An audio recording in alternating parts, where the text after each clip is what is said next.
Bonjour, nous allons vous présenter les breaking news de Vif. À l'actualité, il y a les ados et leur téléphone. Ce sujet préoccupe beaucoup de monde, surtout les parents. Donc nous allons tenter de répondre à cette question avec nos envoyés spéciaux. Retrouvez nos podcasts et nos vidéos sur parentslive.fr. Retrouvons nos équipes qui sont en compagnie des jeunes de Vif. À vous l'antenne.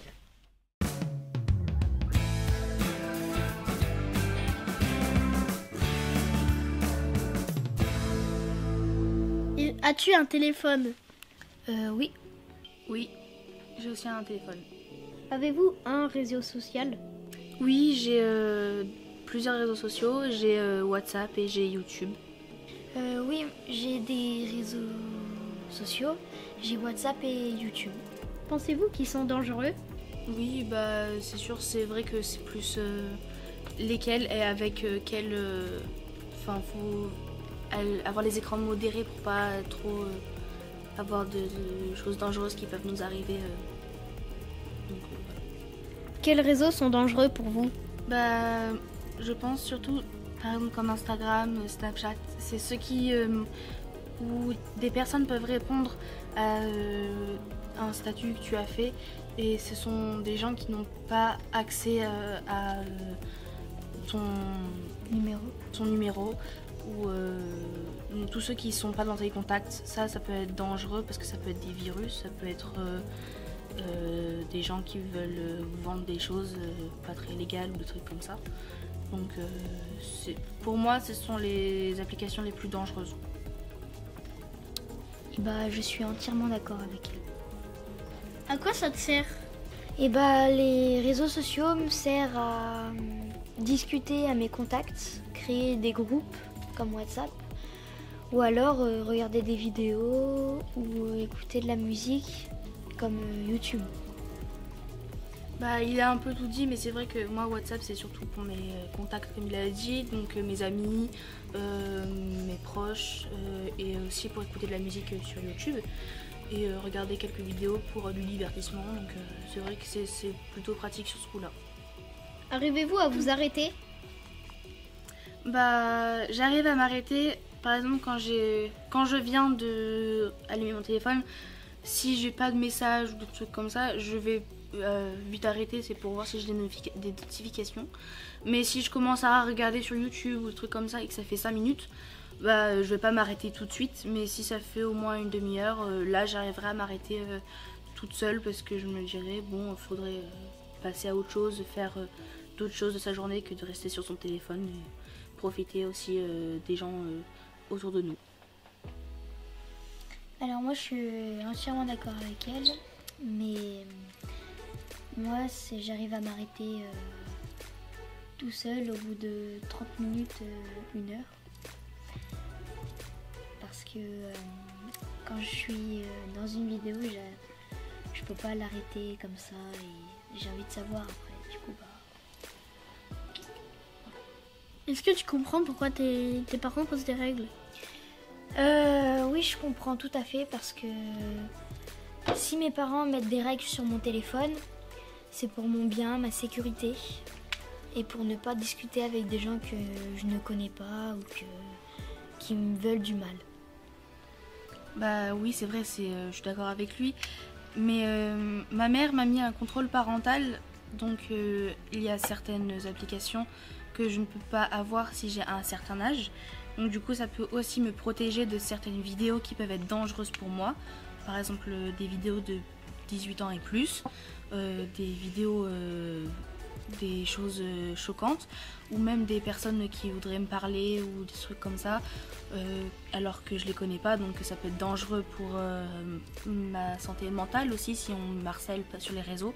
Donc oui, je comprends, c'est pour notre bien, effectivement. Est-ce que ça crée des conflits? Bah, pas souvent. Moi, je sais qu'avec ma mère, quand elle me demande d'arrêter, je peux plus traîner quand elle me demande quelque chose, parce que comme j'étais sur mon téléphone, j'ai encore envie de regarder mon téléphone. Mais 5 minutes après, non, c'est bon. Donc ça, on n'est pas vraiment en train de s'engueuler à chaque fois parce que je reste trop sur mon téléphone. Ça va, je suis assez raisonnable, donc non, pour moi, il n'y a pas trop de conflits chez moi.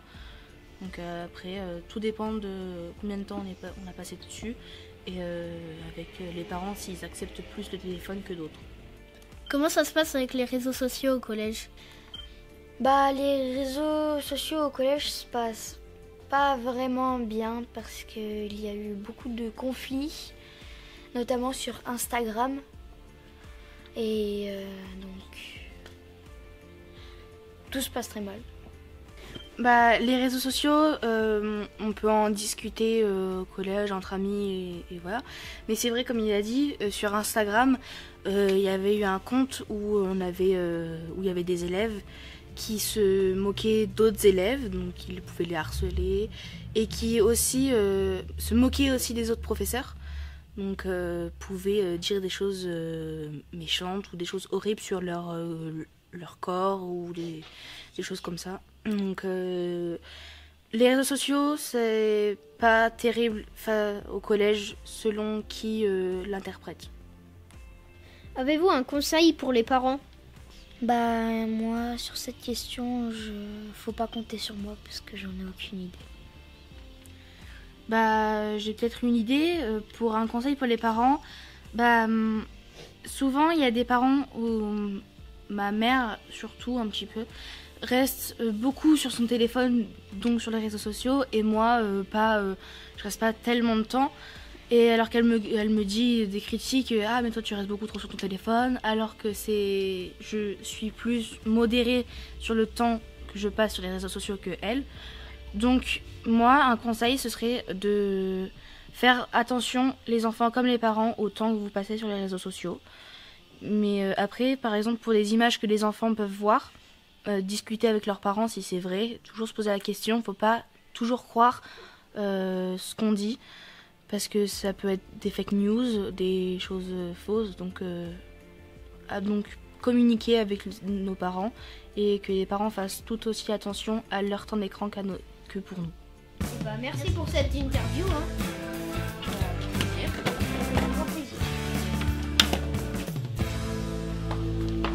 Reportage très intéressant. Maintenant, retrouvons Reda, un animateur jeunesse.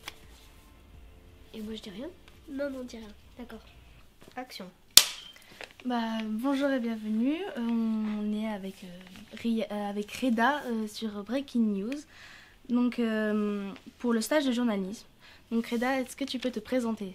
Bonjour, donc je me présente, Reda Betarcha, animateur médiateur jeunesse sur la commune de Vif. Donc je travaille surtout avec le public des 14-20 ans, mais je suis amené aussi à travailler avec le public des 11-14 ans lors de mes interventions au collège ou sur d'autres projets. Quel rôle joue le numérique dans les familles, enfants, ados, parents?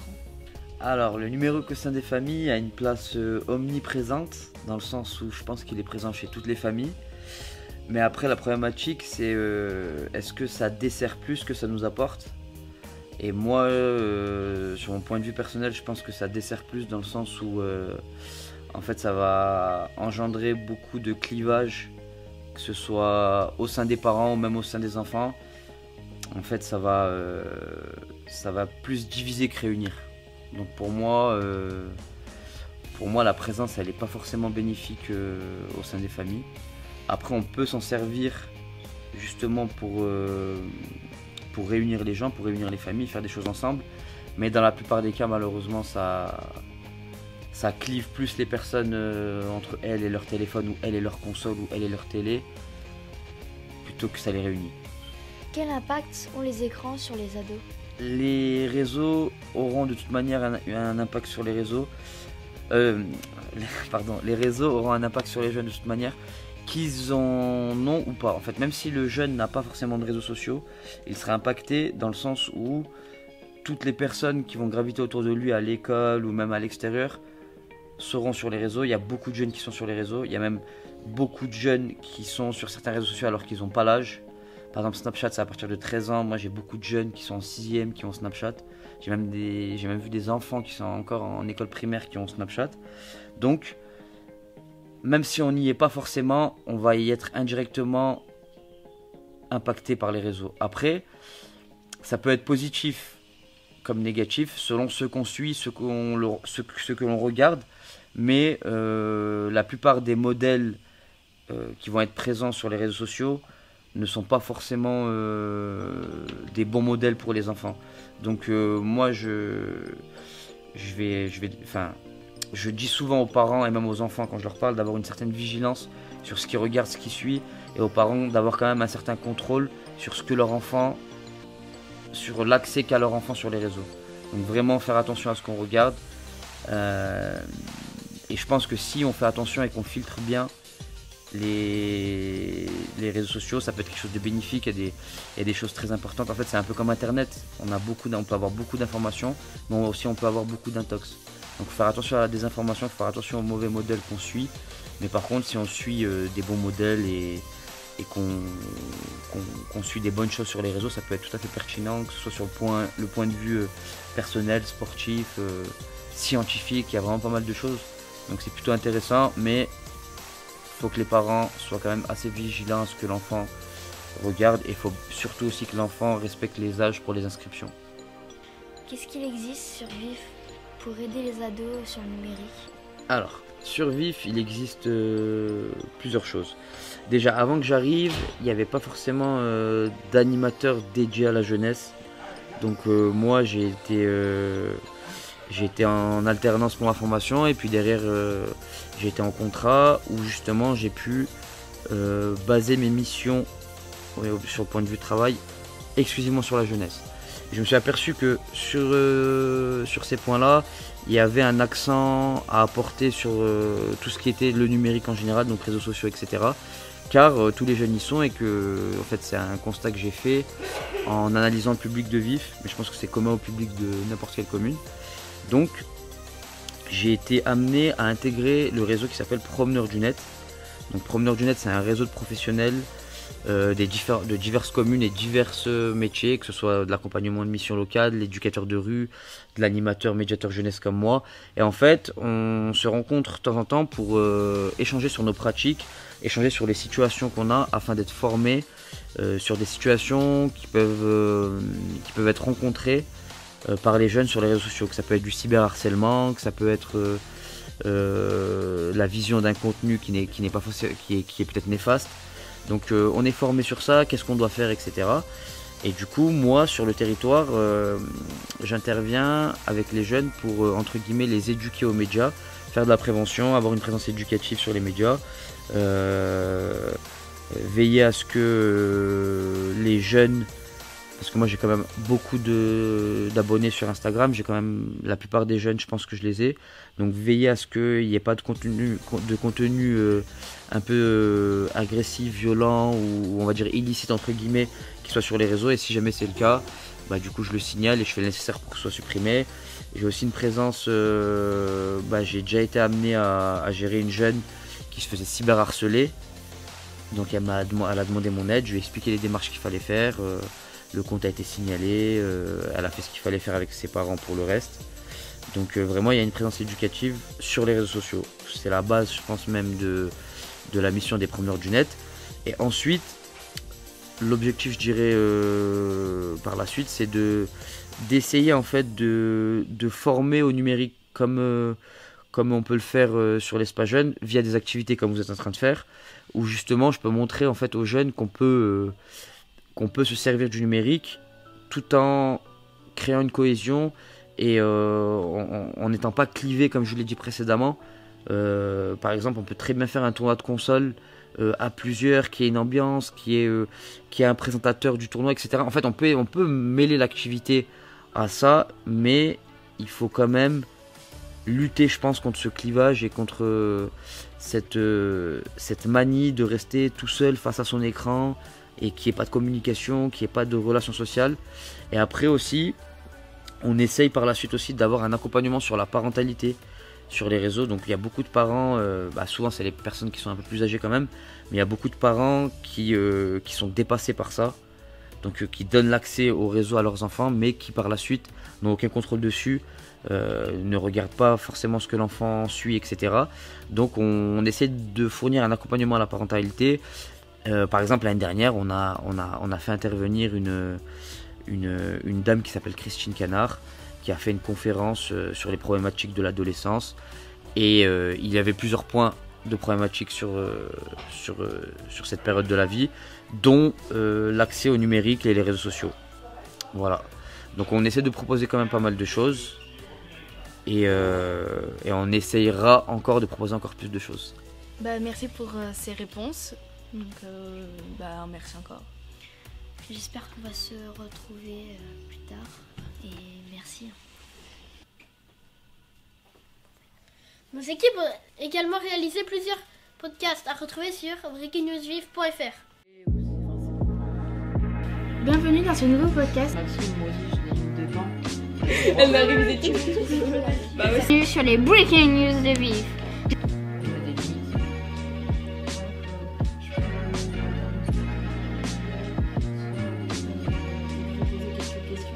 Le vrai problème qui se pose actuellement, c'est contrôler. Qu'est-ce que tu trouvais le plus dangereux avec la session? À la fois être positif et négatif, comme sur les questions Négatif à cette question. être tout le temps sur les écrans ou au moins du numérique. Que d'informations intéressantes. Passons maintenant à l'interview de Magali. Quelle place a le numérique au sein des familles? Alors, le numérique aux places de la famille, c'est un vaste sujet. Ce que je pourrais déjà te répondre, c'est que c'est une place qui est incontournable. On est forcément obligé de faire avec le numérique. Le numérique qui fait partie de nos vies, c'est comme ça. Et à la fois, c'est une place dans laquelle qui peut être un support, parce que ça peut nous aider sur pas mal de choses pour s'informer. Et à la fois, c'est une place qui peut être aussi conflictuelle, parce que le numérique, la gestion des téléphones, etc., peut apporter aussi un certain nombre de conflits. Donc il y a des points positifs avec le numérique et aussi des points négatifs. Okay. Quel impact ont les écrans sur les ados? Alors, l'impact des écrans sur les ados. Alors moi, à la maison, j'ai 3 ados. Et d'un ado à l'autre, ça n'a pas forcément le même impact, parce qu'ils n'utilisent pas forcément de la même manière. En tout cas, je vois que ça a modifié les relations sociales par rapport à mon époque, quand j'étais ado, au niveau de la manière où on peut rentrer en lien avec les autres. J'ai l'impression qu'à la fois, ça facilite votre manière d'avoir du lien. Vous allez plus facilement demander l'insta de quelqu'un ou le snap. Mais après, j'ai l'impression, mais voilà, ça n'engage que moi, c'est qu'une impression, que vous allez moins en profondeur dans les relations amicales qu'à mon époque, où finalement on prenait plus le temps de se connaître, etc. Voilà. Ensuite, l'autre impact, je vois bien qu'au niveau familial,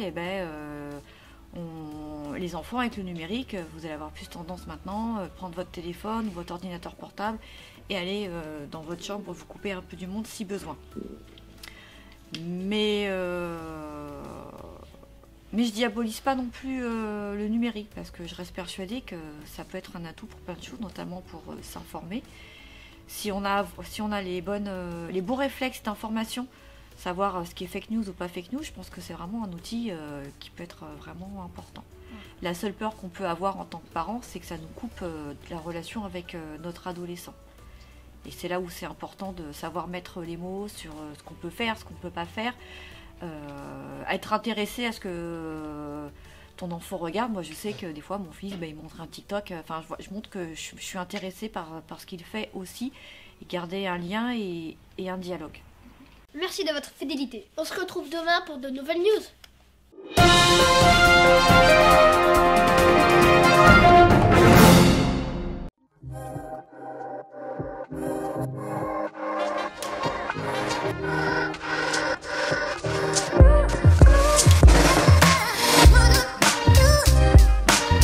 Sommes-nous manipulés par les images? Manipulés?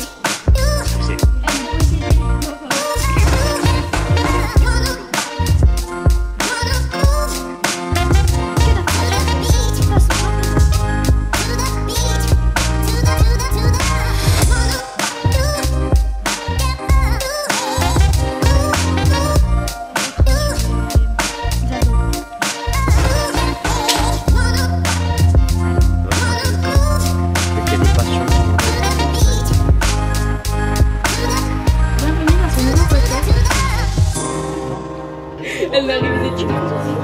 Bienvenue sur les Breaking News de Vive.